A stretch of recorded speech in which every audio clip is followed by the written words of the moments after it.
Nuestro Dios y Padre, te damos muchas gracias porque en esta mañana, Señor, tú nos has concedido la fuerza para podernos encontrar en este lugar que ha sido consagrado para el culto y para la adoración de tu santo y bendito nombre. Te suplicamos, Señor, que nos capacites por tu Espíritu para en esta mañana hacer las cosas que a ti te agradan, para estar reunidos para lo mejor, para tener la luz que nuestro entendimiento necesita al abrir tu palabra, para poder comprender, Señor, lo que tú tienes para con nosotros. Que tú abras nuestro entendimiento, Señor, y nosotros también podamos gozar de la obediencia a tu palabra bendita, de poner nuestro corazón en ello, de poner, Señor, toda nuestra atención, de mirar, Señor, que tu palabra es la que tiene el consejo adecuado para cada una de nuestras vidas y que tu voluntad es ciertamente buena, agradable y perfecta.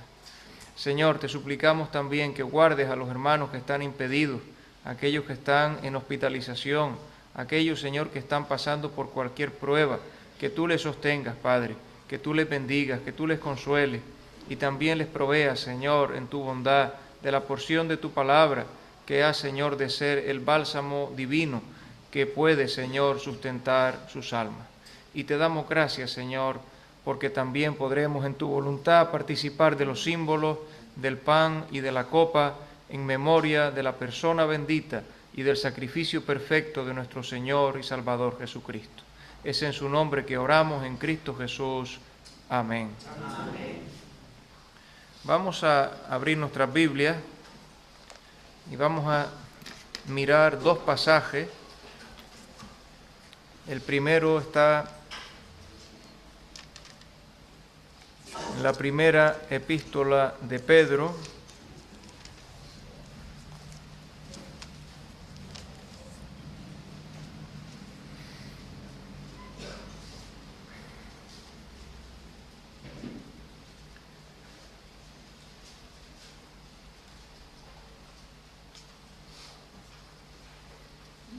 vamos a leer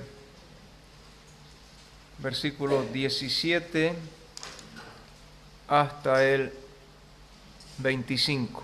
Primera de Pedro 2, 17 al 25.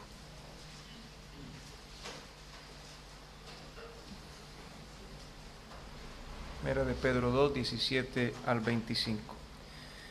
Dice así la palabra del Señor: honrad a todos, amad a los hermanos, temed a Dios, honrad al Rey. Criados, estad sujetos con todo respeto a vuestros amos, no solamente a los buenos y afables, sino también a los difíciles de soportar, porque esto merece aprobación. Si alguno, a causa de la conciencia delante de Dios, sufre molestias padeciendo injustamente, pues qué gloria es si pecando sois abofeteados y lo soportáis. Mas si haciendo lo bueno sufrís y lo soportáis, esto ciertamente es aprobado delante de Dios.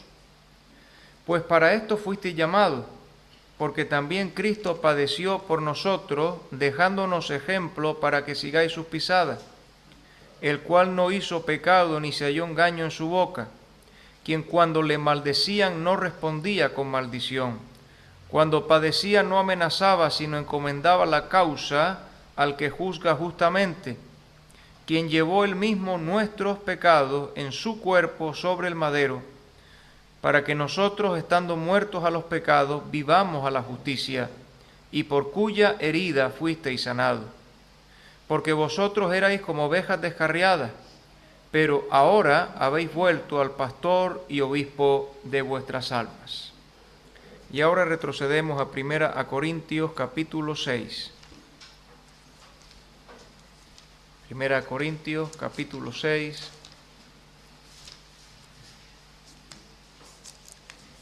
Para leer juntos los 8 primeros versículos. 1 Corintios 6, del 1 al 8.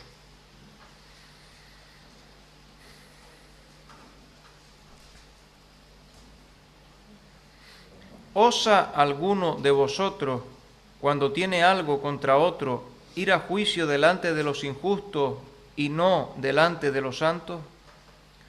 ¿O no sabéis que los santos han de juzgar al mundo?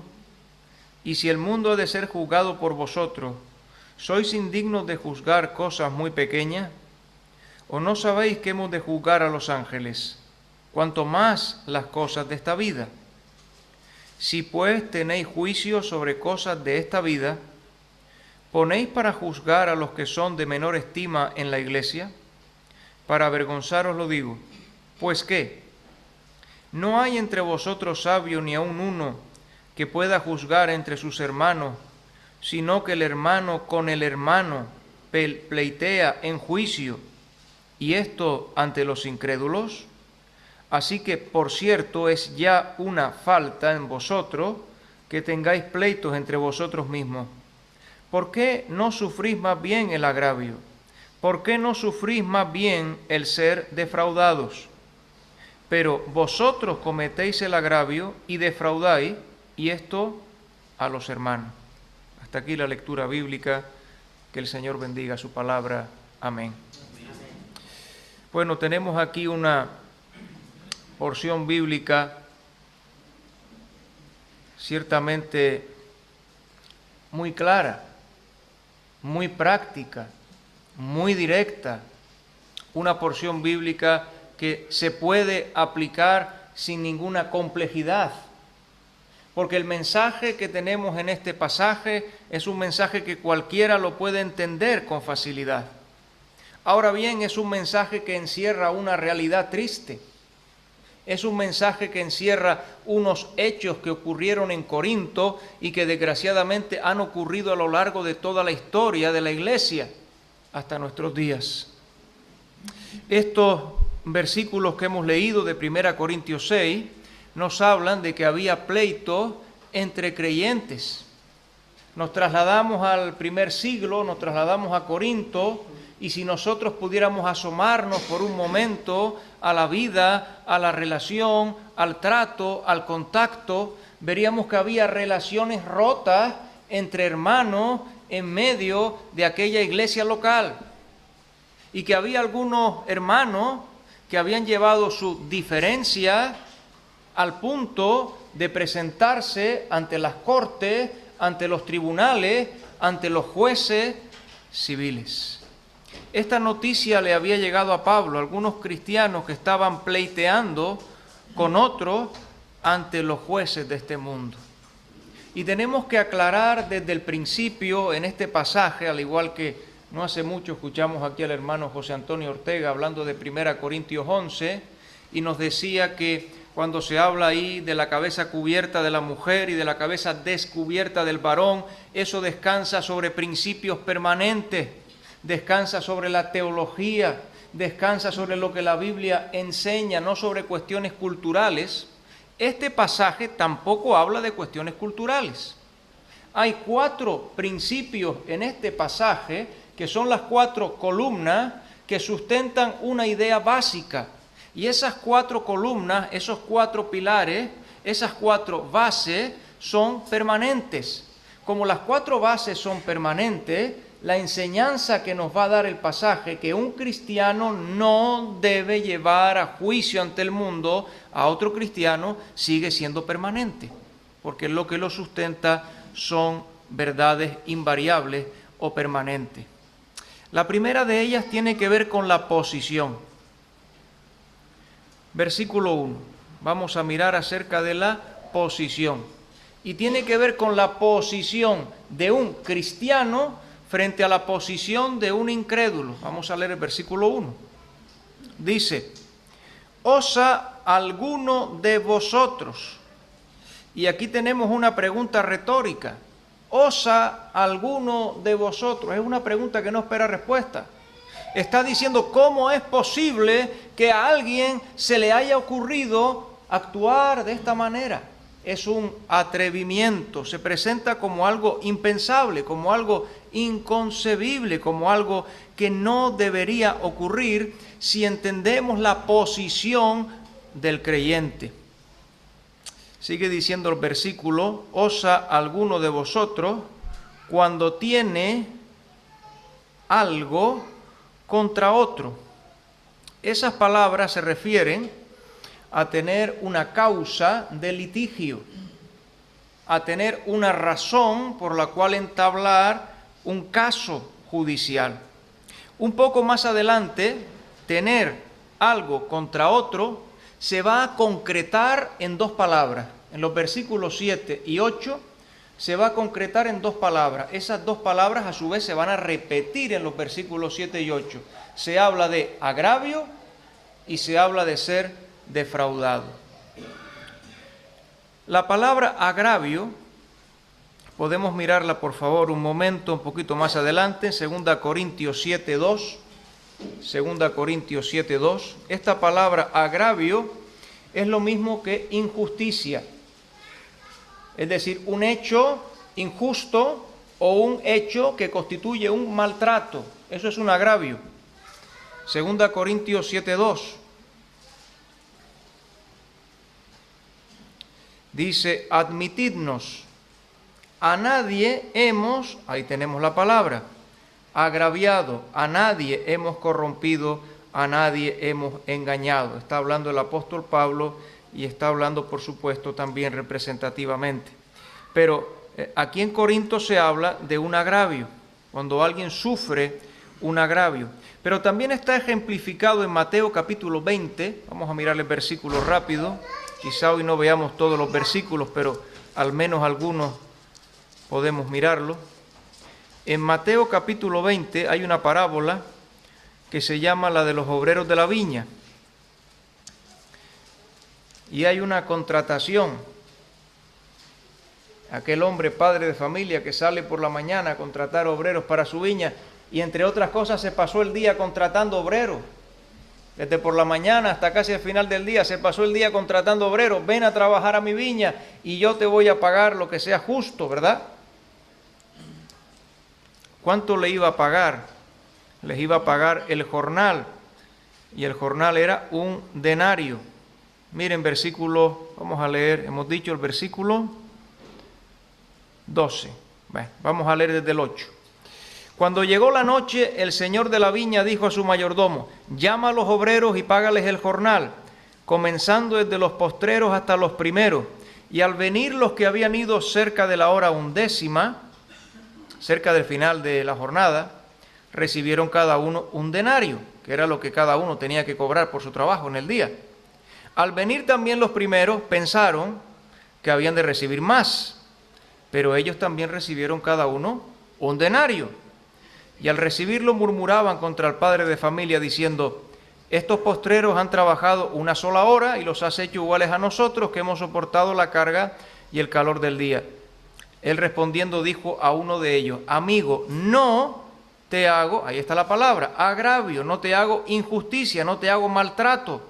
No conviniste conmigo en un denario, toma lo que es tuyo y vete, pero quiero dar a este postrero como a ti. ¿Y por qué mencionamos este pasaje? Por ver por un lado la palabra agravio y por ver por un lado que no siempre cuando alguien pretende tener un agravio realmente tiene un agravio. Puede entender que ha sido agraviado, pero no haberlo sido realmente, como en este caso, que se le responde, amigo, no te hago agravio. Ahora, la segunda palabra, hemos dicho, en 1 Corintios capítulo 6, es el ser defraudado. El ser defraudado. Esto está ilustrado por Santiago capítulo 5 y versículo 4.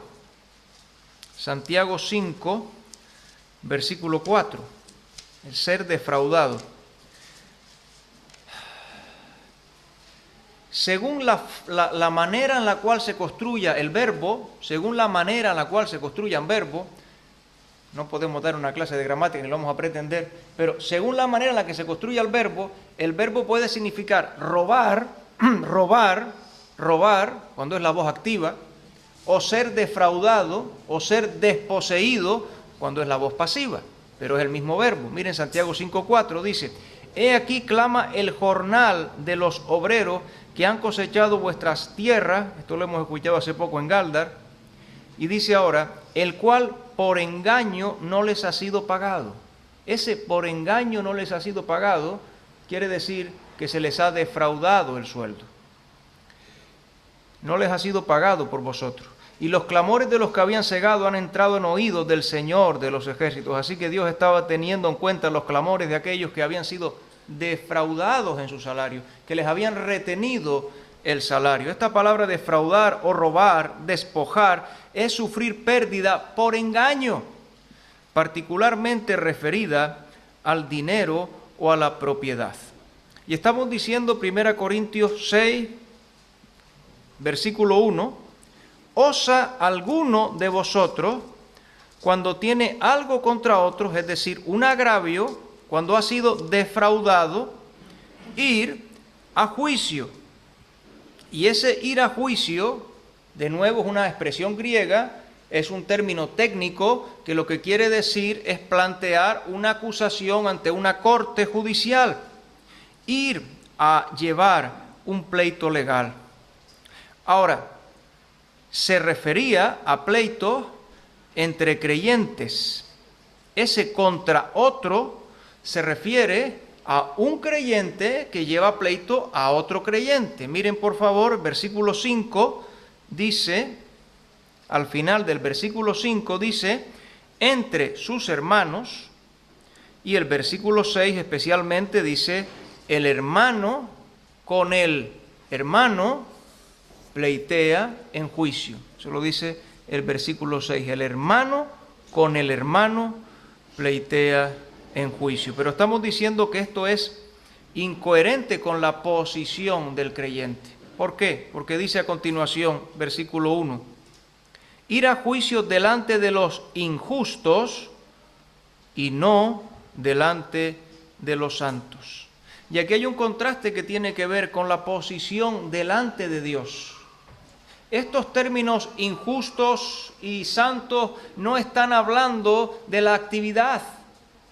No se trata de que estemos menospreciando la labor que un juez establecido en el gobierno de este mundo efectúe, ni la calidad o imparcialidad de sus sentencias. No se refiere a eso. Ni tampoco se trata de desacreditar un sistema judicial. La Escritura nos dice que nos sometamos a las autoridades. Y eso incluye someternos a los jueces y el acatamiento de sus sentencias, evidentemente, y su prestigio, su buen nombre. No está hablando de eso, está hablando de la condición espiritual. Esa persona en manos de la cual se podría dejar la causa de un creyente contra otro, esa persona delante de Dios es un injusto. Es alguien que está muerto en sus delitos, destacamos esa palabra ahora, delitos, está muerto en sus delitos y pecados. Frente a la ley de Dios es transgresor y reo ante la justicia divina.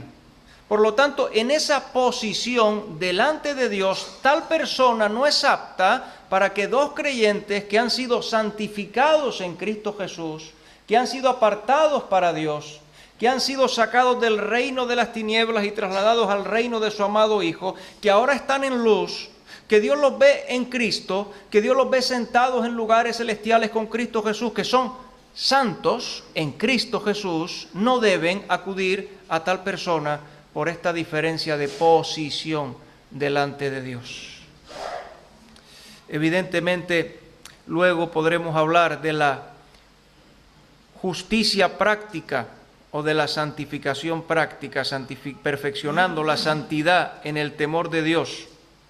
Pero ciertamente Dios había separado del mundo a los creyentes, había provisto para ellos una vida santa en Cristo y por tanto no debían acudir dos creyentes santos posicionalmente ante un injusto, no debían llevar sus asuntos. Así que lo primero es la posición, la elevada posición del creyente. Pero el versículo termina diciendo, ir a juicio delante de los injustos y no delante de los santos. Así que el pasaje ya introduce una idea que debe ser tenida en cuenta. Si hay alguna cuestión que afecte a dos creyentes, ¿delante de quién se tiene que plantear? ¿Delante de quién se tiene que llevar? ¿Delante de quién se tiene que comentar? Si nosotros necesitamos una resolución, lo dice el pasaje, delante de los santos. Ahora, posiblemente alguien se extrañe. ¿Cómo es posible que un creyente sea la persona adecuada para intervenir en este caso, en esta situación, cuando hubiera un pleito entre dos creyentes? Como si el apóstol, guiado por el Espíritu Santo, estuviera previendo la objeción, porque alguien sigue pensando que está más capacitado un juez de este mundo que otro creyente. Como si él se anticipara a esa objeción. Los siguientes dos pilares tienen que ver con la aptitud de un verdadero creyente para intervenir en estos casos cuando delante de él se presente un caso de estas características. Hemos hablado de posición. Si dos hermanos tienen una causa, tienen que considerar su posición como santos en Cristo y que el juez del mundo no es apto. Pero si estamos dudando en cómo es posible que un creyente es la persona adecuada, vamos a ver los dos siguientes pilares. El principio habla de dignidad, de la dignidad de los santos. Versículos 2 al 4. Dice ahora, ¿o no sabéis? Y el versículo 3 de nuevo comenzará con estas mismas palabras. ¿O no sabéis? Es decir, los corintios habían sido enseñados, los corintios habían recibido del apóstol Pablo y de otros la enseñanza de la Escritura, y esto debían conocerlo bien. Esta base que ellos debían haber traído a su mente para actuar correctamente. ¿O no sabéis, sigo leyendo, que los santos han de juzgar al mundo? ¡Qué declaración tan profunda! Esta palabra juzgar se puede traducir tanto por gobernar como propiamente por juzgar, tanto por gobernar como propiamente por juzgar. En el caso de los apóstoles, en Mateo 19, 28, vamos a leer este versículo. Yo creo que esto lo voy a poder decir poco más esta mañana, pero vamos a intentar leer algunos versículos porque es importante mirar en las Escrituras lo que estemos diciendo. Mateo 19, 28.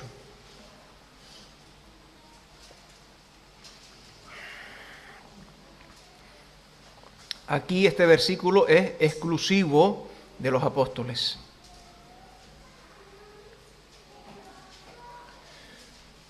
Y Jesús les dijo, de cierto os digo, que en la regeneración, estamos pensando en el milenio, cuando el Hijo del Hombre se siente en el trono de su gloria, vosotros que me habéis seguido también os sentaréis sobre 12 tronos para juzgar a las 12 tribus de Israel. Esto alude a los apóstoles. Pero en el caso de los creyentes, este pasaje nos dice, los santos han de juzgar al mundo.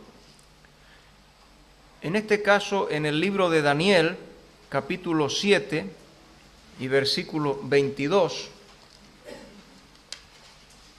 estamos pensando cuando el Señor Jesús venga a reinar sobre este mundo y los que son de Cristo van a reinar con Él. Y que esa idea de reinar o de gobernar incluye la ejecución de juicio. La idea de gobernar o de reinar incluye la ejecución de juicio. Dice Daniel 7:22, hasta que vino el anciano de días y se le dio el juicio, dice ahí, ¿a quiénes? Qué cuestión, qué manera de expresión, la misma palabra, acudid a los santos, ¿no sabéis que los santos van a juzgar el mundo? Dice aquí, se le dio el juicio ¿a quiénes? A los santos del Altísimo. Y llegó el tiempo y los santos recibieron, ¿qué dice ahora? El reino, porque las dos palabras están asociadas, el gobierno con el juicio, ambas están juntas. Así que nos está diciendo nuestro pasaje, ¿no sabéis que los santos han de juzgar el mundo? Seguro que conocían este pasaje de Daniel, a buen seguro. Dice también la Escritura, si sufrimos con Cristo, reinaremos con Él. Dice la Escritura que Él nos ha hecho reyes y sacerdotes y reinaremos sobre la tierra. Ahora, si los cristianos van a juzgar el mundo o van a gobernar el mundo, sigue diciendo el versículo 2, y si el mundo ha de ser juzgado por vosotros, 6:2 a la mitad, y si el mundo ha de ser juzgado por vosotros, sois indignos de juzgar cosas muy pequeñas. Por lo tanto, estamos hablando de la dignidad de los santos para este juicio presente, para esta decisión presente. Cualquier asunto de esta vida deberá ser considerado como algo trivial, como algo insignificante, pensando en la grandeza del futuro, en esa asociación con el gobierno del mundo, con el Señor Jesucristo, porque Él es el Rey de Reyes y Él es el Señor de Señores. Y nosotros también en nuestra vida y en la vida de la iglesia queremos que Cristo sea verdaderamente el que gobierne y que todas esas decisiones tendrán que ser en sujeción a Cristo y a la palabra del Señor. Cualquier cuestión de dinero, de reputación personal, cualquier contencioso, a la luz de esta realidad tiene que ser vista, como dice aquí, cosas muy pequeñas. Y en esas cosas muy pequeñas, para los creyentes que tenemos una vocación celestial, que hemos sido puestos aparte, que ya no somos de este mundo, a veces lo cantamos, pero no sé si lo creemos. No sé si lo entendemos. Yo ya no soy de este mundo, yo soy del reino celestial. O cantamos antes, dejo el mundo y voy con Cristo. Pero luego a veces los creyentes tienen un problema y corren al mundo.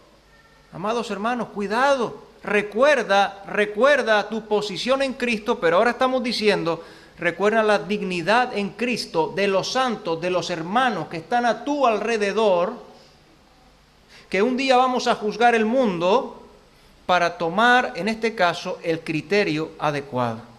Pero sigue diciendo algo más, el versículo 3. ¿O no sabéis que hemos de juzgar a los ángeles? Vamos a leer 2 versículos sin añadir mucho comentario. El hermano David Quintana seguro que nos dirá algo de ellos, así que yo estoy tranquilo porque él está hablando de Segunda de Pedro. Segunda de Pedro 2, versículo 4. Segunda de Pedro 2, versículo 4.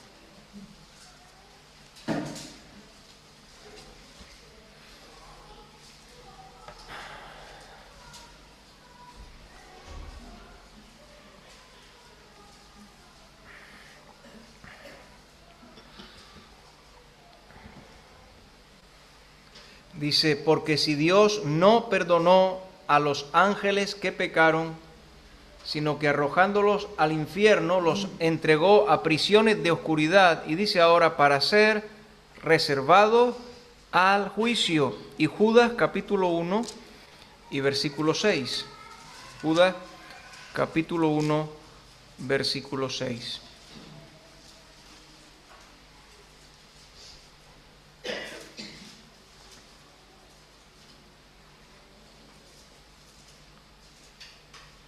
Y a los ángeles que no guardaron su dignidad, sino que abandonaron su propia morada, los ha guardado bajo oscuridad en prisiones eternas para el juicio del gran día. Y por lo tanto, si somos considerados capacitados para juzgar a los ángeles, sigue diciendo el versículo 3, cuánto más las cosas de esta vida, las trivialidades temporales, lo que va a quedarse aquí, lo que es simplemente perecedero. Versículo 4. Estamos pensando en la dignidad de un creyente, de un santo, para intervenir y para tomar la decisión. Versículo 4 dice, si pues tenéis juicio sobre cosas de esta vida, está repitiendo lo que ha dicho en el versículo 3 al final, ponéis para juzgar a los que son de menor estima en la iglesia. Al leer este versículo, muchos se preguntan, ¿quiénes son los de menor estima en la iglesia? Yo les voy a decir lo que yo entiendo de este versículo, sabiendo que hay diferentes comprensiones de este versículo. Pero, ¿quiénes son de menor estima en la iglesia? ¿A quién ponemos para juzgar? ¿Acudiremos para juzgar a los que son de menor estima en la iglesia? ¿Tiene alguna reputación un juez, una persona que es un juez de este mundo, una persona que no conoce a Cristo, una persona que es injusto delante de Dios, tiene lugar de honra o de estima en la iglesia, en cuanto a lo que tiene que ver con la iglesia. Cuando surgen problemas entre los creyentes que demandan un juicio imparcial y buscamos una tercera parte, salimos de los confines de la hermandad y ponemos como jueces a hombres que no son reconocidos por su condición espiritual, quizá por todo lo contrario. Estamos pensando no en la ejecución de su trabajo, estamos pensando en la condición espiritual. Estamos diciendo en la estima dentro de la iglesia. Si los cristianos tienen contiendas entre sí, es inconcebible que acudan a personas que no merecen la estima de creyentes para resolver al asunto. No tienen la dignidad del creyente para intervenir en este caso. No los pondremos. Pero todavía hay un tercer pilar, una tercera razón. La primera tiene que ver con posición delante de Dios, la segunda con la dignidad. Viene la tercera razón, versículos 5 y 6, y habla de la sabiduría. Versículos 5 y 6 dice: para avergonzaros lo digo. Uno no puede saber si esta también era una de esas causas por las cuales los corintios estaban envanecidos. Porque uno de los verbos que más se repite en toda la epístola es: y vosotros estáis envanecidos, y vosotros estáis hinchados, y vosotros estáis inflados. Uno no sabe si ellos también estaban orgullosos de que con prontitud acudirían al tribunal de justicia y reclamarían aquello que entendían que les pertenecía. No sabemos si esta sería aquí también la actitud, pero lo cierto es que el apóstol, guiado por el Espíritu Santo, dicen debería darles vergüenza. El hecho de que creyentes vayan a la corte civil y se acusen uno a otro y hablen mal el uno del otro y desacrediten el uno al otro, debería ser motivo de vergüenza. Estaban yendo en contra de su dignidad, versículos 2 y 3 que hemos hablado, y estaban predicando en contra de su posición delante de Dios, versículo 1. ¿No lo sabéis? Sigue diciendo el versículo 5, estamos hablando de sabiduría, que un creyente sabio es suficiente en estas situaciones. Versículo 5, segunda parte: pues que no hay entre vosotros sabio, ni aun uno, que pueda juzgar entre sus hermanos. Vamos un momento atrás al capítulo 3 y versículo 18, porque los corintios decían que eran sabios, que buscaban la sabiduría. 3:18 dice: nadie se engañe a sí mismo. Si alguno entre vosotros se cree sabio en este siglo, en este mundo, ahora, hágase ignorante para que llegue a ser sabio. Porque la sabiduría de este mundo es insensatez para con Dios, pues escrito está: prenda a los sabios en la astucia de ellos. Eran muy sabios, pero en la sabiduría de este mundo. No había entre ellos uno sabio que pudiera arbitrar, que pudiera ayudar a las partes a llegar a un acuerdo amistoso. Tenemos que recordar, aunque de manera muy rápida, que la verdadera sabiduría depende por lo menos de 4 factores.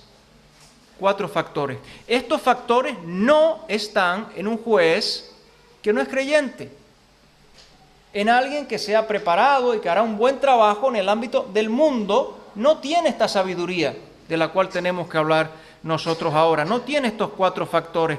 El primer factor es el temor de Dios, porque el principio de la sabiduría es el temor de Jehová. Lo primero es el temor de Dios. No podemos leerlo porque el tiempo va muy deprisa, pero yo les recomiendo que después en casa lean segundo libro de Crónicas 19, donde hay una institución de jueces para el pueblo de Israel. Y una de las características que se les pide a esos jueces era, en primer lugar, que fueran temerosos de Dios.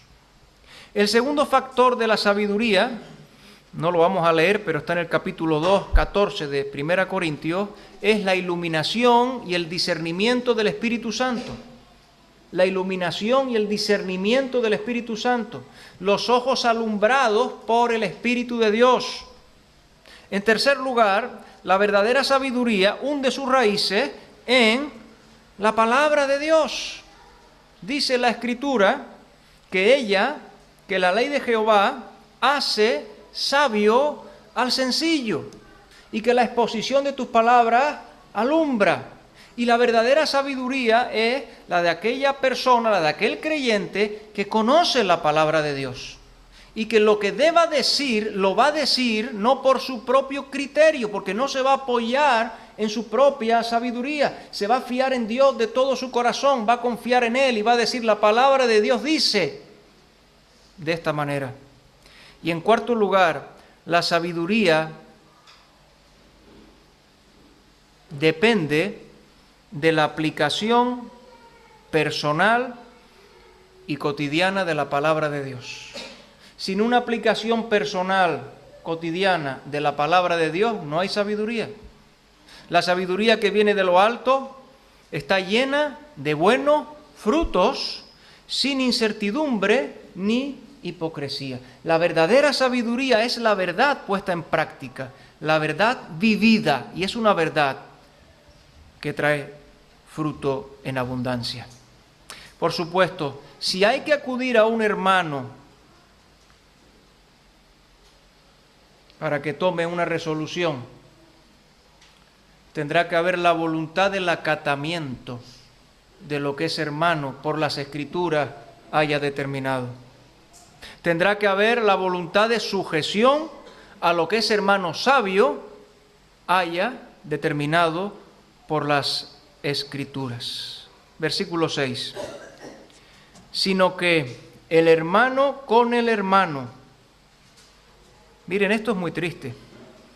Ayer leíamos cuán bueno y cuán delicioso es habitar los hermanos pleiteando en discordia.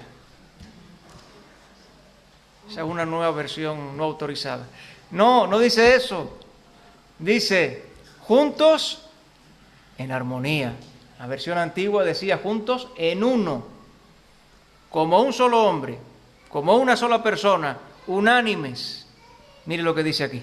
Esto es muy triste, hermano. Sino que el hermano con el hermano pleitea en juicio, y esto ante los incrédulos. Está hablando de la familia de la fe, está hablando ahora, antes hablaba de santos, pero ahora habla de la familia de la fe. Ese con el cual tú vas a pleitear, ¿quién es? Tu hermano. Y tú eres hermano de él. Está hablando de la familia de la fe. Podríamos decir ese refrán, que los trapos sucios se limpian en casa. Pero tenemos que decir que si se llevan asuntos de familia fuera, estamos dañando a nuestra familia. A los jueces del sistema legal, en el versículo 1, se les ha calificado de injustos. Pero como aquí se está hablando de hermano con hermano, está hablando de la familia de la fe, ¿cómo se les llama en este versículo? Se les llama incrédulos. ¿Por qué se les llama incrédulos? Porque no tienen fe. Y estamos hablando de la familia de la fe. Estas personas que no tienen la fe de nuestro Señor Jesucristo, son incapaces de considerar y de decidir las cuestiones que afectan a hombres de fe. Lo que afectan a la familia de la fe está fuera de su comprensión, está fuera de su ámbito. Eso ni lo han aprendido ni lo van a comprender. Fuera de la familia de la fe. El cristiano que vaya a juicio contra otro, o quizá los dos, algún comentarista decía, no sé si eso es correcto, es un pensamiento suyo, decía que podría darse el caso de que los dos creyentes, uno se denunciara al otro. No lo sé. Los cristianos que van a juicio el uno contra el otro han perdido esto de vista, que pertenecen a la misma familia, a la familia de la fe, y que el hermano no es un adversario, es tu hermano en Cristo. Y por último, hemos dicho la posición, y que la posición nos debe llevar a no plantear de esta manera un pleito contra otro hermano. Hemos hablado de la dignidad y de la sabiduría que nos revelan que un creyente sabio es apto, que un santo en Cristo es apto para tomar tal decisión. Pero miren, en último lugar tenemos que hablar del carácter. Tenemos que hablar del carácter. Y aquí, hablando del carácter, el apóstol, guiado por el Espíritu Santo, reprende a las dos partes. Reprende las dos partes. Carácter. Versículo 7. Así que, por cierto, de verdad, es ya una falta en vosotros que tengáis pleitos entre vosotros mismos. ¿Qué es una falta? Una pérdida. Es decir, ya ha habido una derrota. Está diciendo que cuando un creyente toma a otro y lo lleva ante un tribunal del mundo, ya ha habido una derrota. Ya ha habido una pérdida. Esto en sí mismo es una falta. Es una pérdida respecto al amor fraternal. Es una ruptura en la comunión cristiana. Es un daño a la armonía en la congregación. Y ninguna reparación material va a ser capaz, ni tan siquiera de llegar a lo que ha sido roto. Se hace daño a la iglesia local, al testimonio del Evangelio y, en extensión, a toda la causa del cristianismo. Pero estamos hablando de carácter. Por supuesto que este es el carácter propio de un incrédulo. ¿Cuál es el carácter propio de un incrédulo? Voy a reclamar mis derechos. Lo mío lo tengo que conseguir, cueste lo que cueste. Pero este es el carácter de un incrédulo. Aquí nos está planteando ahora al que es ciertamente el carácter de Cristo. Miren las dos preguntas que vienen ahora. Hablan del carácter de Cristo, del carácter que debe tener todo cristiano. Y dice ahora, ¿por qué no sufrís? ¿Por qué no sufrís más bien el agravio? Ese es el carácter de Cristo. Este tiene que ser el carácter del cristiano. ¿Por qué no sufrís más bien el ser defraudados? Y alguien dijo que este es el camino mejor, aunque sea el más difícil. El camino a la victoria era sufrir el mal, era soportar la pérdida, era sufrir la injusticia, no era buscar reparación en tribunales presididos por impíos. Es mucho mejor, dice William MacDonald, sufrir un mal que cometer un mal. Y denunciar al hermano ciertamente es cometer un mal. Es una falta, es una pérdida, es una derrota personal y colectiva. Es el camino mejor, pero es también el camino olvidado. Porque parece que esto no viene a la mente en tantas ocasiones, triste es decirlo. Se considera que es imprescindible que la otra parte tenga que humillarse y tenga que pedir disculpas. Eso hay que conseguirlo. Pero miren, en Mateo 5:39, estamos ya llegando al final, vamos a leer este versículo. Decimos que este es el carácter del Señor. Aquí podemos ver su enseñanza, luego lo veremos en su ejemplo. El Señor nos dice, Mateo 5:39.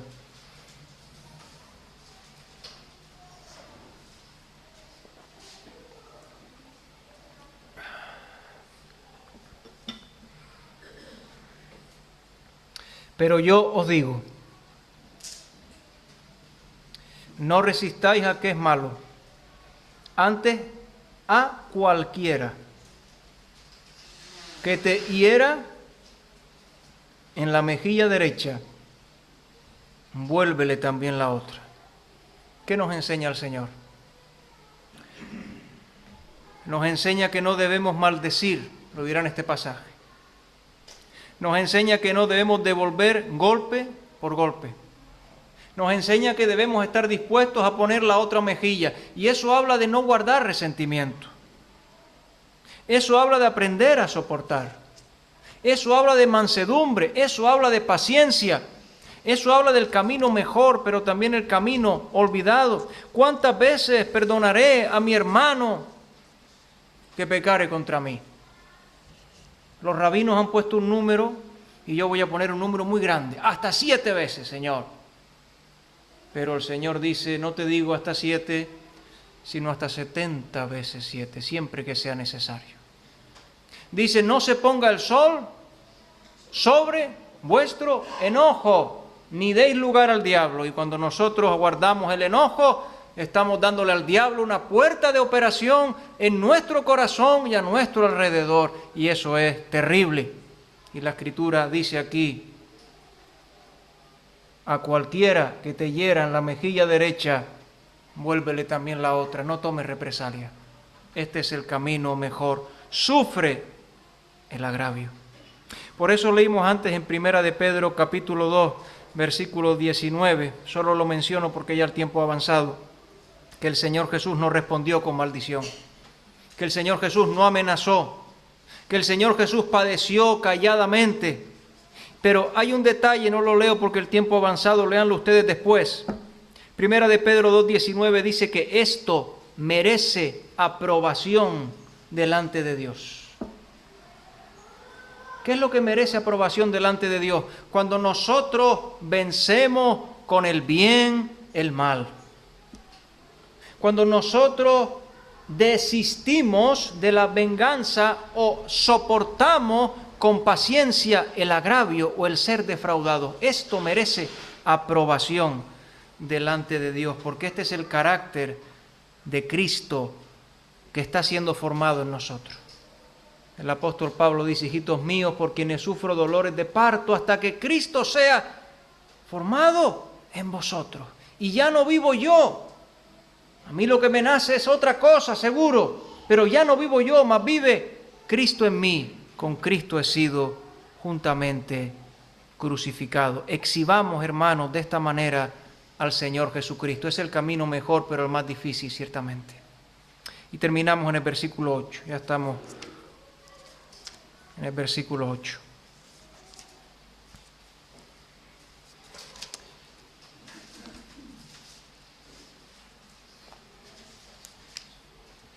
No es un carácter cristiano, no es el carácter de Cristo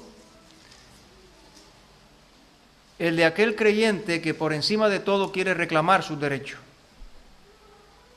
Pero tampoco es el carácter de Cristo el de aquel creyente a quien no le duele hacer daño a otro cristiano. Versículo 8. Pero vosotros, dice ahora, cometéis el agravio. Ahora está pensando en los que causaban el daño. No es el carácter de Cristo, no es el carácter cristiano, no se espera de un creyente, dice ahora, pero vosotros cometéis el agravio y defraudáis, y esto a los hermanos. Había creyentes que estaban manifestando rasgos que identificaban a los impíos. Habrían olvidado que tales cosas, versículos 9 al 11, que veremos posteriormente en otra ocasión, si el Señor lo permite, son las que caracterizan a los impíos y ya no deberían ser parte de sus vidas. ¿Cómo anduvo el Señor Jesucristo? Según Hechos 10:38, Él anduvo haciendo bien. Y ese tiene que ser nuestro intento, hermanos. No agraviar, no defraudar, hacer bien. Y en Gálatas capítulo 6, versículo 10 dice que hagamos bien a todos, pero mayormente, pero especialmente, pero con toda la intensidad que nos sea posible, a la familia de la fe. Así que, así como el Señor Jesucristo hizo, debemos hacerlo. Nuestro objetivo no es cuán poco daño le puedo hacer a los creyentes, sino cuánto bien le puedo reportar. Y evidentemente eso también implica abnegación, sacrificio y renuncia. Juan Wesley dijo: haz todo el bien que puedas, de todas las maneras que puedas, a todas las personas que puedas, todo el tiempo que puedas. Ayer allí en el bailadero, en la mesa, entonamos algunos himnos y hubo uno, y con esto terminamos la meditación que les leo. Hazme un instrumento de tu paz. Donde haya odio, lleve tu amor. Donde haya heridas, lleve tu perdón. Donde haya dudas, fe en ti. Hazme un instrumento de tu paz, que lleve tu esperanza por doquier. Donde hay tinieblas, lleve yo tu luz. Donde hay tristeza, gozo en ti. Maestro, yo quisiera aprender a no ser consolado, sino consolar, ser comprendido, sino comprender, ser amado tanto como amar. Hazme un instrumento de tu paz, pues tu perdón disfruto al perdonar, tu bendición recibo yo al dar y vivo al morir en ti. Que no seamos parte del problema, sino de la solución. Que el Señor bendiga su palabra. Amén.